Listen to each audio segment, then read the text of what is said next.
আপনি জেনে অবাক হবেন, এই পৃথিবীর একমাত্র ব্যক্তি যার পায়ের আওয়াজ জান্নাতে এখনো প্রতিধ্বনিত হয়। আল্লাহর রাসূল সাল্লাল্লাহু আলাইহি ওয়াসাল্লাম বলেন, হে আমার সাহাবীরা, আমি মেরাজের রাত্রিতে বোরাক দিয়ে যখন জান্নাতের উপর দিয়ে উড়ে যাচ্ছিলাম, তখন তোমাদের মধ্য থেকে নিগৃহীত এক গোলামের পায়ের আওয়াজ শুনতে পেলাম।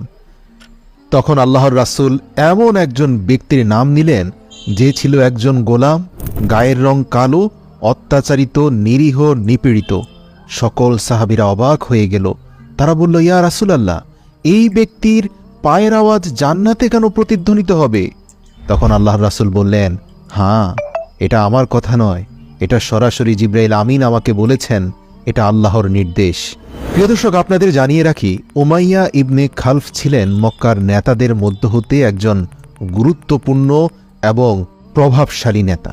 বলা যেতে পারে কুফর ও শিরকের এক শ্রেষ্ঠ উদাহরণ এই ব্যক্তি। তৎকালীন সময়ে তাকে বলা হতো মুসলমানদের জন্য এক জীবন্ত শয়তান। একদিন সে জানতে পারল যে তার এক দাস মূর্তি পূজা করতে অস্বীকার করছে এবং অন্য কাউকে নিজের মাবুদ বানিয়েছে। সে তৎক্ষণাৎ তার সেই দাসকে ডেকে জিজ্ঞাসা করল, আমি শুনেছি তুমি অন্য কোনো দেবতার ইবাদত করছো, সত্যি করে বলো তুমি কার ইবাদত করো?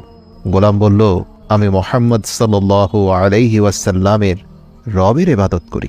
উমাইয়া ইবনে খালফ এ কথা শুনে রাগে লাল হয়ে গেলেন এবং বললেন, মুহাম্মদের রবের ইবাদত করার মানে হচ্ছে তুমি আমার পবিত্র। আসসালামু আলাইকুম প্রিয় দেশবাসী, এখানে আপনার ভিডিওটা যা দেখছেন হযরত মুহাম্মদ সাল্লাল্লাহু আলাইহি সাল্লামের নির্দেশনা কথা, এটাই আমাদেরকে মানতে হবে। কারণ আমরা তো প্রকৃত মুসলমান, তাই ও আদেশগুলো মানা চলা আমরা খুবই গুরুত্বপূর্ণ। তাই আজকে এই পর্যন্ত, ভালো থাকবেন। সামনে আরেক ভিডিও নিয়ে দেখা হবে আপনাদের মাঝে। আর যদি ওই ভিডিওটা দেখে ভালো লেগে থাকে, অবশ্যই ভিডিওটা লাইক, শেয়ার, কমেন্ট করে দেবেন আর আমার চ্যানেলটা সাবস্ক্রাইব করে দেবেন। আজকে এই পর্যন্তই। খোদা হাফেজ।